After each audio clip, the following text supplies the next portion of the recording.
जब मुरली को सुना गोपियों ने,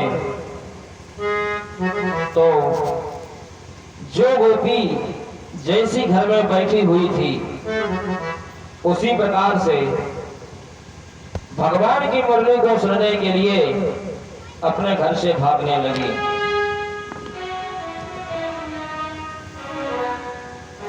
भगवान मुरली बजा रहे हैं और गोपियां घर में काम कर रही हैं।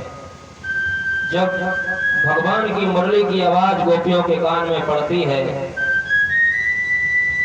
तो अपना सारा काम छोड़ करके भगवान की मुरली को श्रवण करने के लिए यमुना तट पर आ जाती है। कोई गोपी खाना बना रही थी, उसने भोजन बनाना बंद कर दिया और भगवान की मुरली को सुनने के लिए दौड़ चली। कोई गोपी अपने पति की सेवा कर रही थी, अपने पति के चरणों को दबा रही थी। जैसे ही भगवान की मुरली की आवाज कान में पड़ी, तुरंत भाग खड़ी हुई। कोई गोपी गाय का दोहन कर रही थी, गाय का दोहन करना बंद कर दिया, भगवान की मुरली को सुनने के लिए वहां से दौड़ी। कोई गोपी श्रृंगार कर रही थी,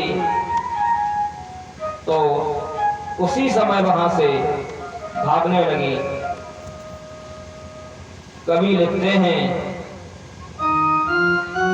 बाजी उठ धाई बाजी देखन को दौड़ी जाए, और बाजी गोपी लहंगा पहने पहने हरे गले को नाए।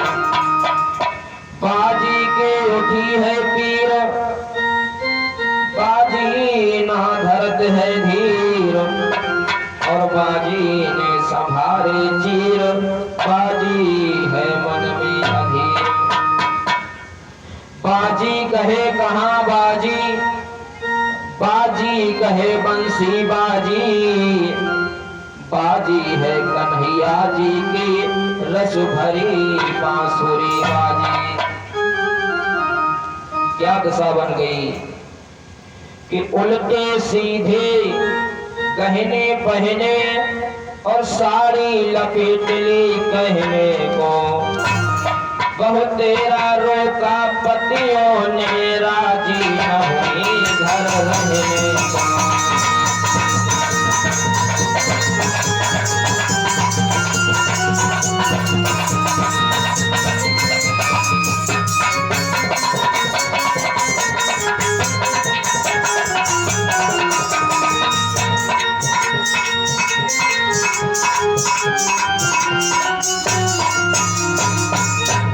गोविंद भगवान की।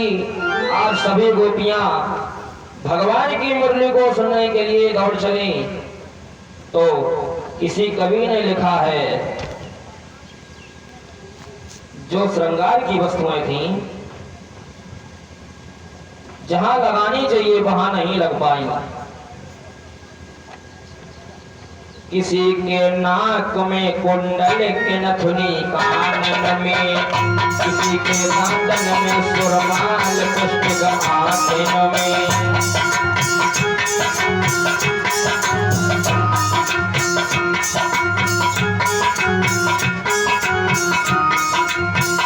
किसी के नाक में कुंडल के नथुनी कानन में, किसी के दांतन में सुरमाल पुष्प हाथन में।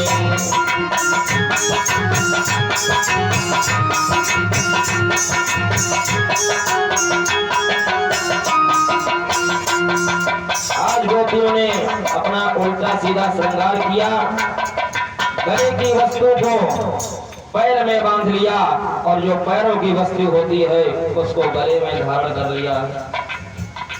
सुरमा लगाया जाता है आंखों में, उसको होठों में लगा लिया, और जो लिपस्टिक होठों में लगाई जाती है उसको आंखों में लगा लिया।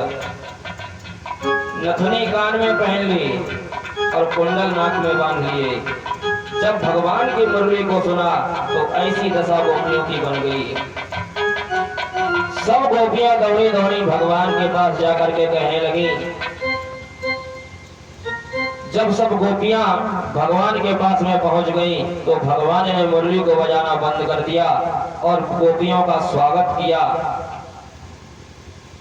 स्वागत सम्मान के साथ सभी गोपियों को बैठाया और उन्होंने एक बात पूछी कि इस रात्रि के समय में तुम यहाँ क्या करने आई हो? इस अर्धी रात्र में बतलाओ क्या करने तुम यहाँ आई हो? घर को छोड़ा, पति को छोड़ा, तुम हमसे मिलने आई हो।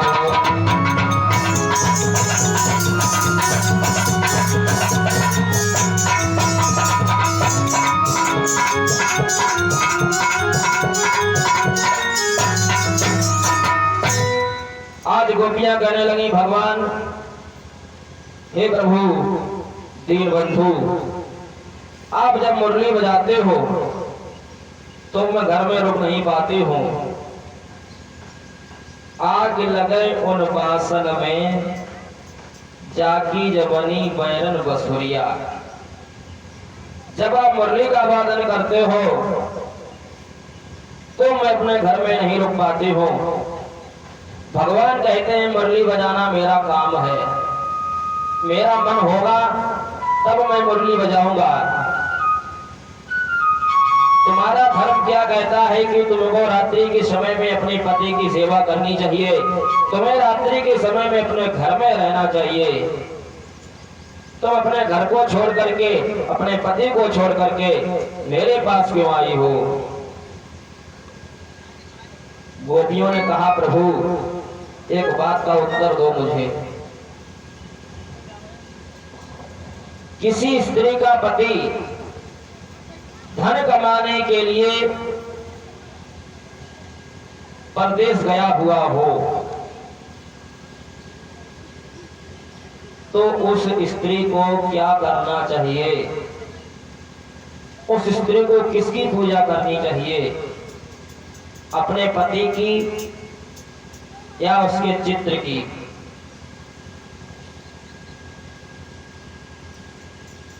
भगवान कहते हैं, गोपियों, अगर किसी स्त्री का पति धन अर्जित करने के लिए परदेश गया हुआ है तो उसको चाहिए कि वो अपने पति की फोटो की ही पूजा करे।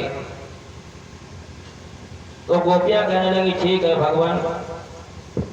और कोई स्त्री अपने पति की फोटो की पूजा कर रही है, उसी समय उसका असली पति दरवाजे पर आ गया हो और आवाज दे रहा हो तो उसको क्या करना चाहिए? वो अपने पति की फोटो की पूजा करती रहे कि उठ करके दरवाजा खोलने जाए? भगवान कहते हैं, गोपियों, जब असली पति ही आ गया हो तो फोटो की पूजा करने की जरूरत नहीं है, फिर तो अपने असली पति की ही पूजा करनी चाहिए। गोपियां कहने लगी, गोविंद, तो मैं वही तो कर रही हूँ। अरे जो मेरे घर में है वो तो मेरा शारीरिक पति है, सांसारिक पति है।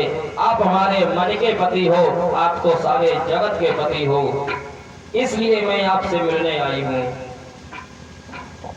आज मुरलीधर अपने ही बातों में फंस जाते हैं और सभी गोपियों को स्वागत सम्मान के साथ आसन प्रदान करते हैं, बैठाते हैं और सभी जगह आदेश करवा दिया कि भगवान कन्हैया गोपियों के साथ में रहीस लीला करने जा रहे हैं। तो सभी गोपियां श्रृंगार कर करके उस यमुना तट पर आने लगी।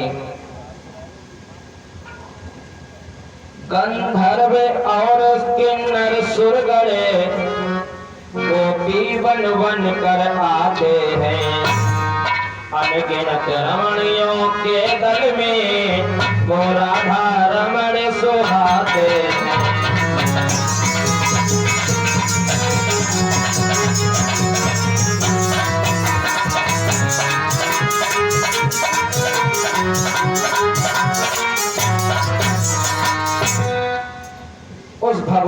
सभा में अनेकों गोपियां सुर, गंधर्व, किन्नर, देवता गोपी का रूप बना बना करके आने लगे।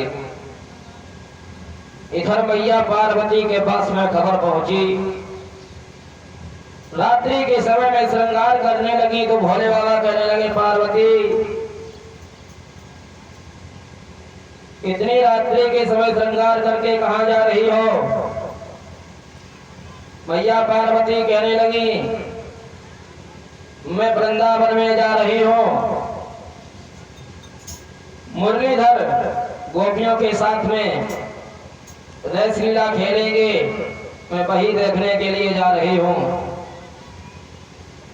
भोले बाबा कहने लगे, पार्वती तुम अकेले नहीं जाओगी, मैं भी तुम्हारे साथ में चलूंगा।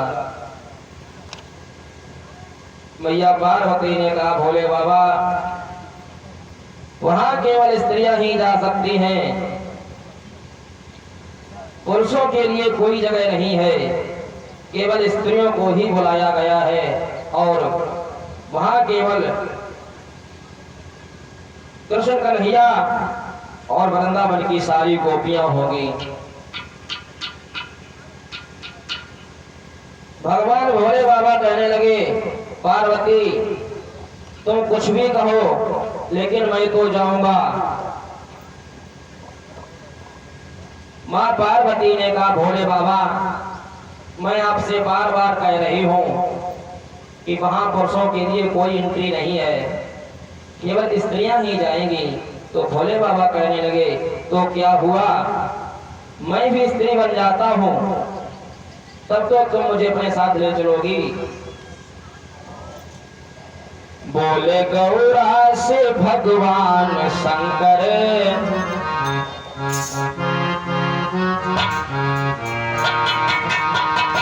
बोले गौरा से भगवान शंकर, प्यारी हम भी जनाना बनेंगे।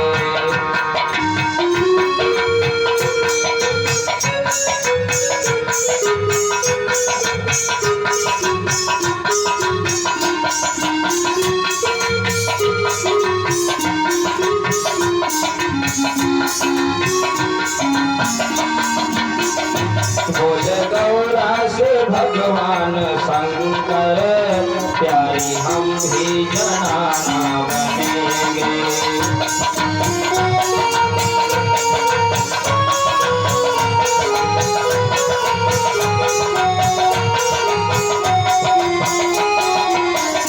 वृंदावन की सुहानी गलन में, वृंदावन की सुहानी गलन में, देखने रहे तो हम भी करेंगे।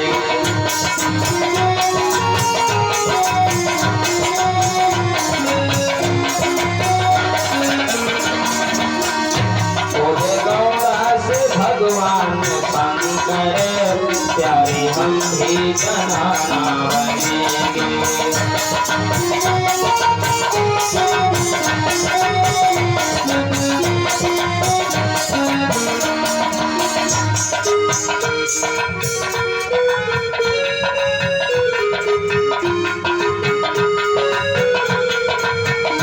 बोली गौरा सुनो के पुरारी, अपने क्या गुण हुई है तुम्हारी।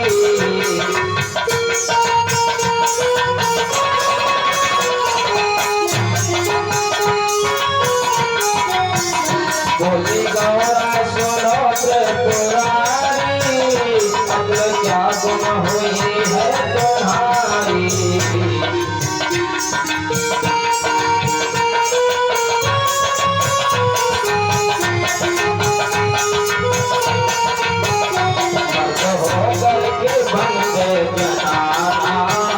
मर्द होकर के बनते जनाना, लोग दुनिया के क्या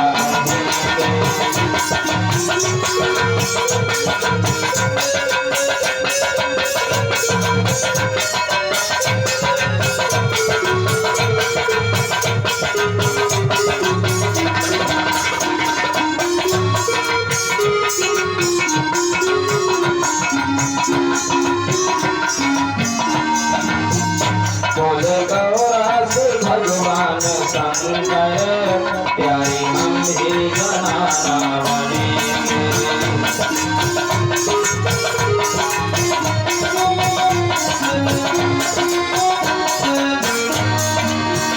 वृंदावन की सुहानी गगन में देखते रहते हम भी करेंगे।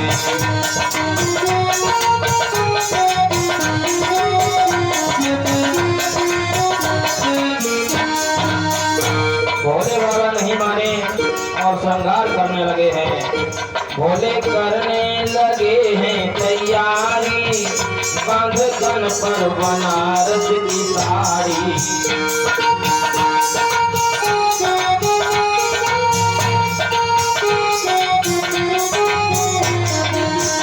नागपुर से नथुनिया मंगाई, खूब होठों पे लाली लगाई।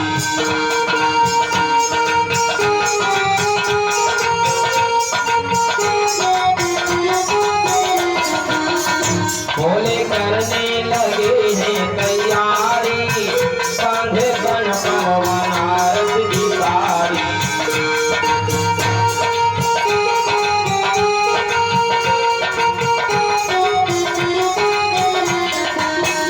नागपुर से नथुनिया मंगाई, खूब होठों पे लाली लगाई।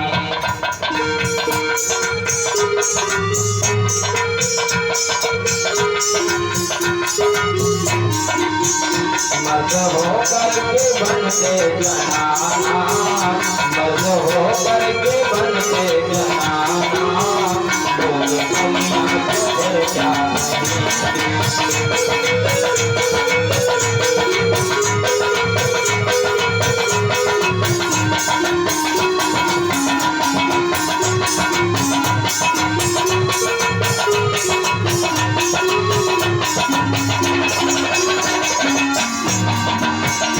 बोले गौरस भगवान शंकर, बोले गौरस भगवान शंकर प्यारी हम ही जनाना बनेंगे।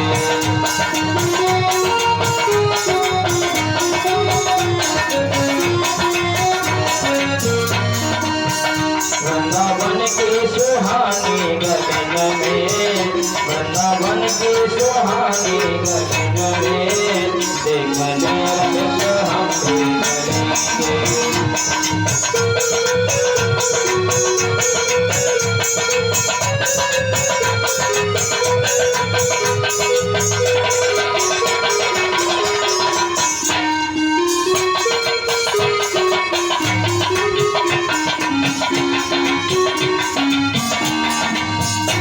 बोलिए वृंदावन बिहारी लाल की। आज हमारे भोले बाबा जब नहीं माने तो मैया पार्वती ने कहा ठीक है, अगर आप नहीं मान रहे हो तो मैं तुम्हें साथ में ले चलती हूँ, लेकिन एक कमी है। माता पार्वती की लंबाई थोड़ी कम है, भगवान भोले बाबा की ज्यादा है। ऐसी कोई साड़ी नहीं है जो भोले बाबा को पहन सके। अगर घूंघट डालते हैं तो नीचे पैर खुल जाते हैं, अगर पैरों में लपेटते हैं तो ऊपर सब खुला है। माता पार्वती ने अपना संदूक खोला, बहुत पुरानी कोई चढ़ाई की साड़ी रखी थी, उसको निकाल करके भोले बाबा को बांधा। तब कहीं जाकर के भोले बाबा सही तरह से अपना शरीर ढक पाए। भोले बाबा के पैरों में महावर लगाई माता पार्वती ने,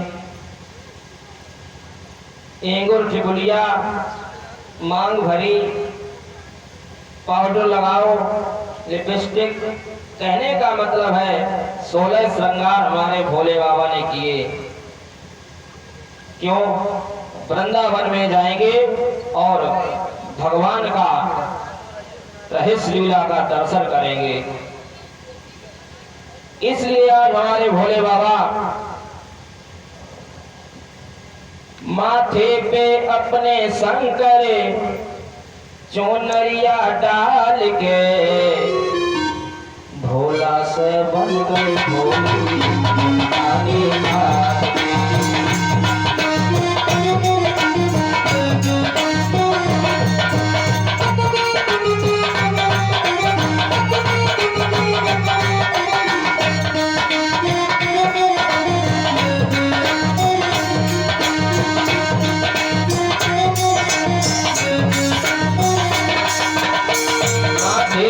अपने शंकर चोनरिया डाल के माथे पे अपने शंकर चोनरिया डाल के भोला से बन गए भोली काली डाल के।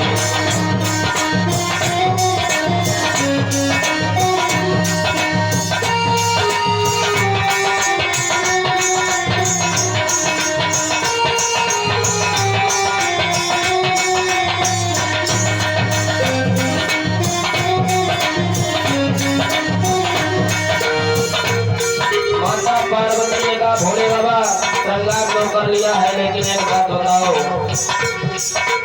ये तो बताओ कहाँ छिपेगा ये गंगा का पानी, ये गंगा का पानी।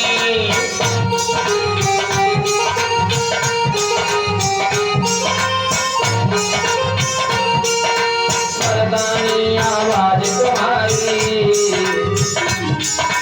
मर्दानी आवाज तुम्हारी कैसे करो जनानी जनानी, पकड़े ना जाओ भोले मर्दानी चाल पे भोला से भर गए भोली मर्दानी चाल पे।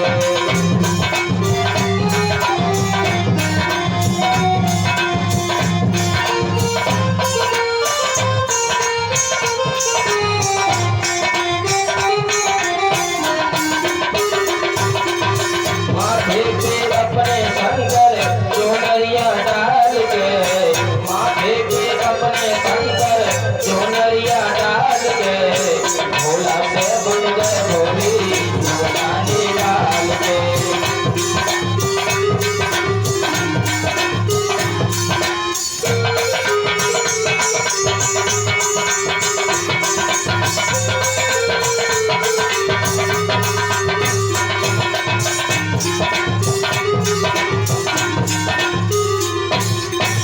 तो बताओ कहाँ छुपेगी ये कंठी ये माला, ये कंठी ये माला।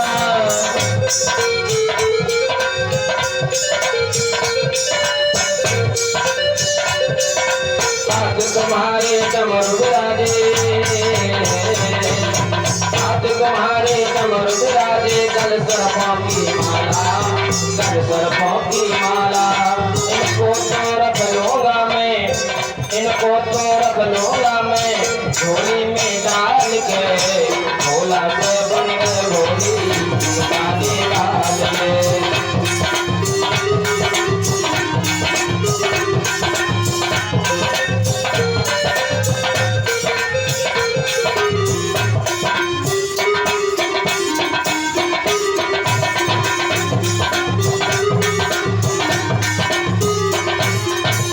माथे पे अपने शंकर चोनरिया डाल के माथे पे अपने शंकर चोनरिया डाल के भोला से बन गए भोली काली डाल के।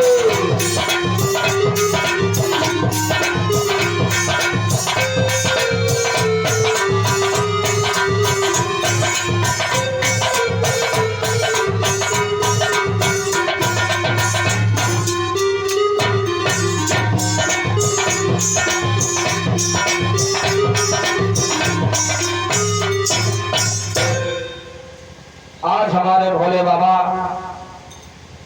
16 श्रृंगार करके माता पार्वती के साथ में रहस्य लीला करने के देखने के लिए वृंदावन की ओर चले। इधर भगवान कन्हैया ने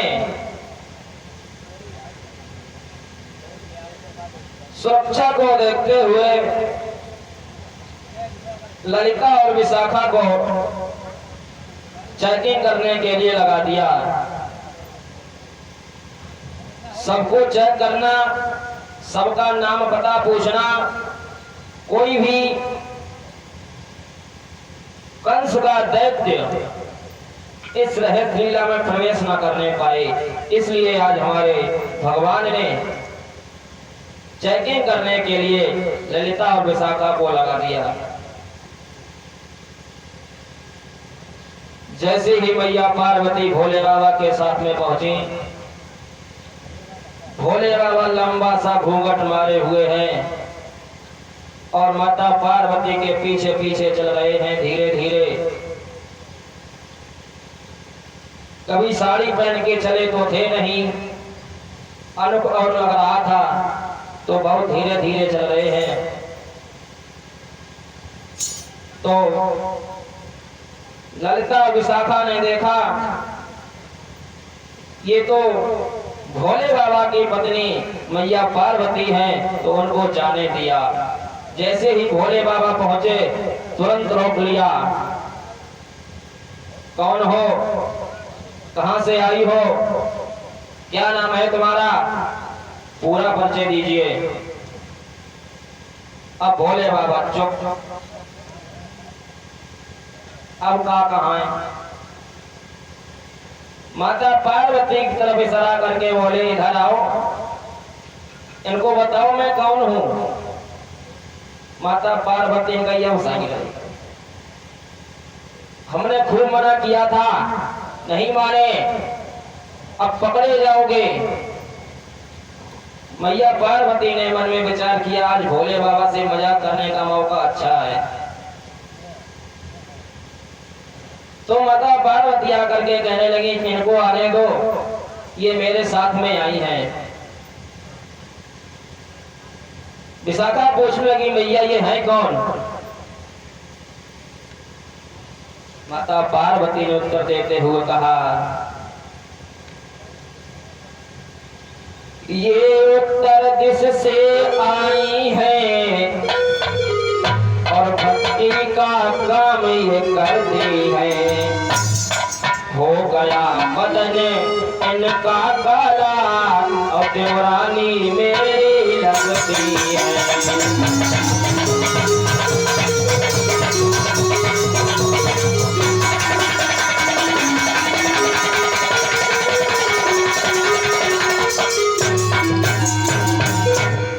मैया पार्वती कहने लगी ये मेरी देवरानी है, भट्टी का काम करती है इसलिए इनका बदन काला हो गया है, जबकि भगवान शंकर कपूर की तरह गोरे हैं, कर्पूर गौरम।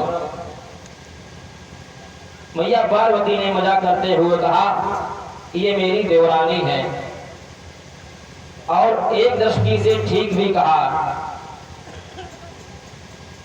क्योंकि मैं इनकी रानी हूं और ये मेरे देव हैं, इसलिए उन्होंने देव रानी कहा, ये मेरी देवरानी है। तो आज ललिता विशाखा ने भगवान भोले बाबा को अंदर भेज दिया। अंदर एक गोपी सभी का घूंघट उठा उठा के चेक कर रही है। तो देखें जैसे ही भोले बाबा के पास में आई तो उसने भोले बाबा का घूंघट उठाना चाहा तो नाग ने ऐसी फुसकार मारी 10 हाथ दूर गिरी जाके। भाग करके भगवान कन्हैया के पास में पहुंची, कहने लगी प्रभु इस रहस्य लीला में एक ऐसी गोपी आई है जिसके घूंघट से सर्प निकल रहे हैं।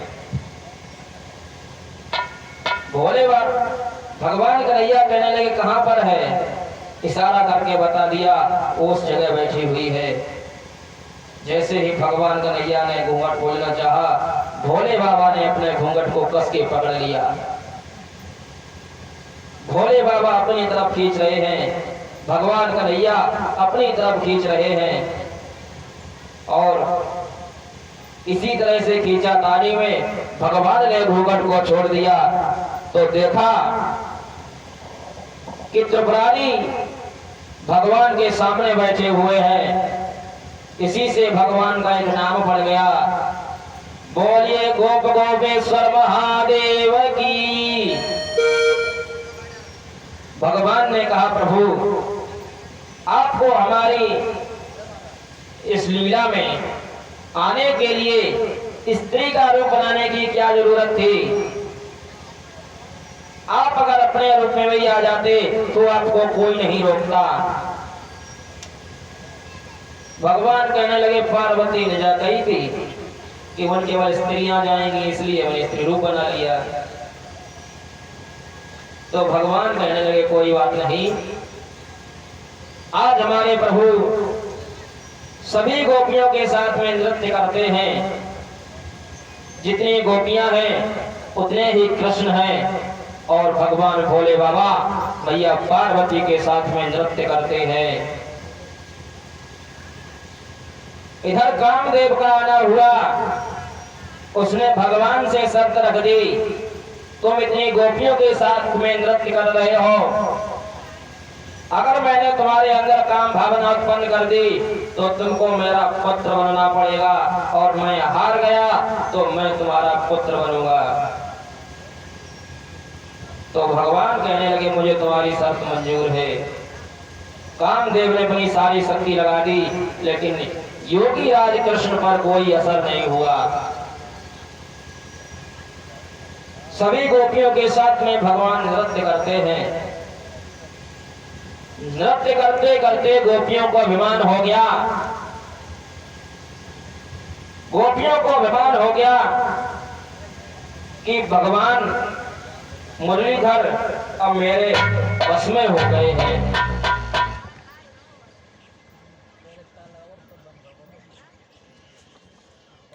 मशीनें उड़ी हैं सबरी।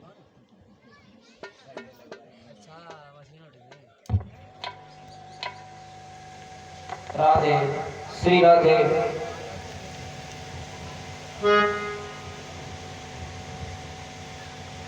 गोपियों को अभिमान हो गया कि परम पिता परमात्मा अब हमारे बस में हो गए हैं।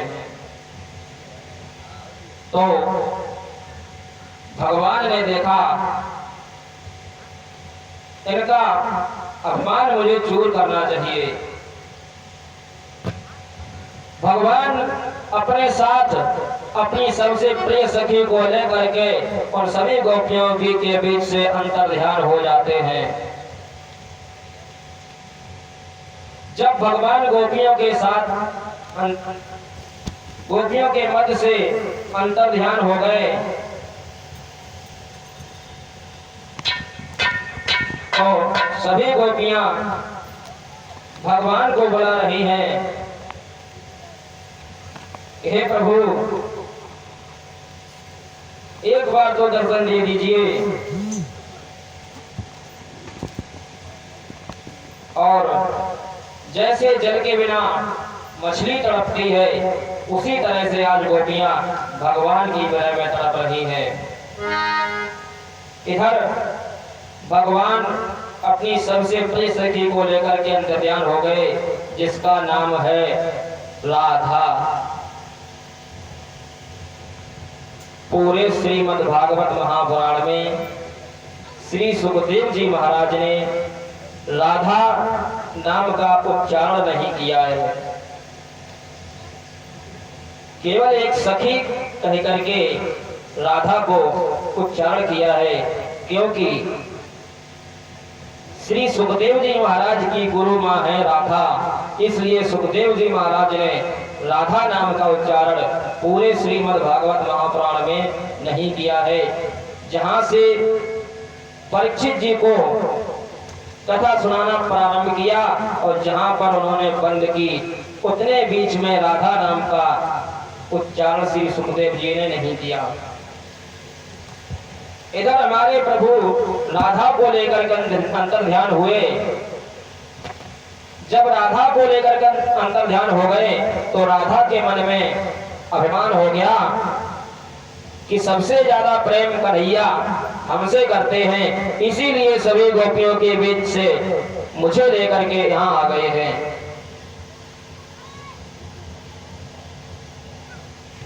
और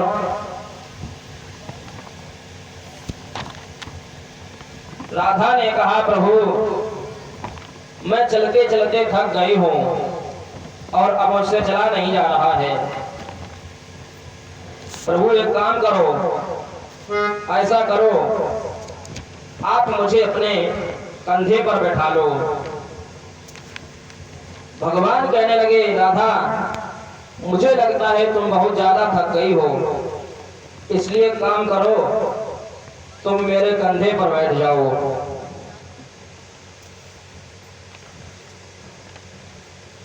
और भगवान कन्हैया के कंधे पर जैसे ही राधा बैठना चाहिए तो भगवान अंतर ध्यान हो गए। राधा उसी जगह गिर पड़ी और रो रो करके प्रभु से प्रार्थना कर रही है, प्रभु ऐसा मैंने कौन सा पाप कर दिया था जो मुझे आप इस मझधार में छोड़ करके चले गए हो। तभी सभी गोपियां वहां पर आ जाती हैं और बिलक बिलक करके भगवान से विनती करती हैं, प्रभु ऐसी गलती दोबारा नहीं होगी, एक बार दर्शन दो प्रभु। और उसके बाद में भगवान पुनः आकर के सभी गोपियों को धैर्य धारण करवाते हैं। इसी तरह से पुनः रस लीला पुनः प्रारंभ होती है। सभी गोपियों के साथ में भगवान ने नृत्य किया। उसके बाद में सभी गोपियां भगवान का भजन करते हुए अपने घर को प्रस्थान करती हैं।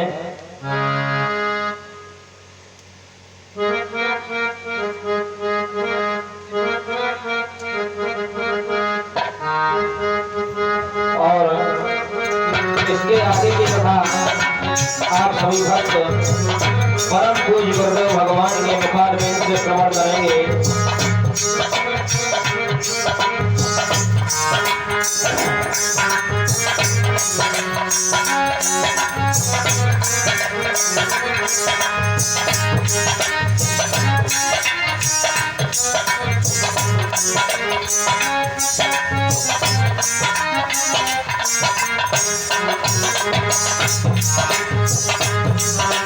बोलिए गोविंद भगवान की जय, बोलो विपिन बिहारी की जय, बोलो जय बोलो।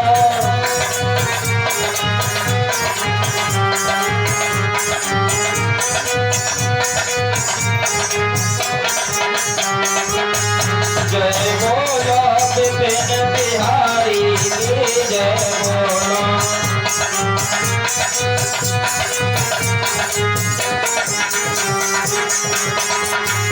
मोट मोट दर्द माखन खाओ, वृंदावन मेरा सिर रचायो। मोट मोट दर्द माखन खाओ, वृंदावन मेरा सिर रचायो। ऐसे प्रेम पुजारी की जय बोलो, जय बोलो विपिन बिहारी की जय बोलो।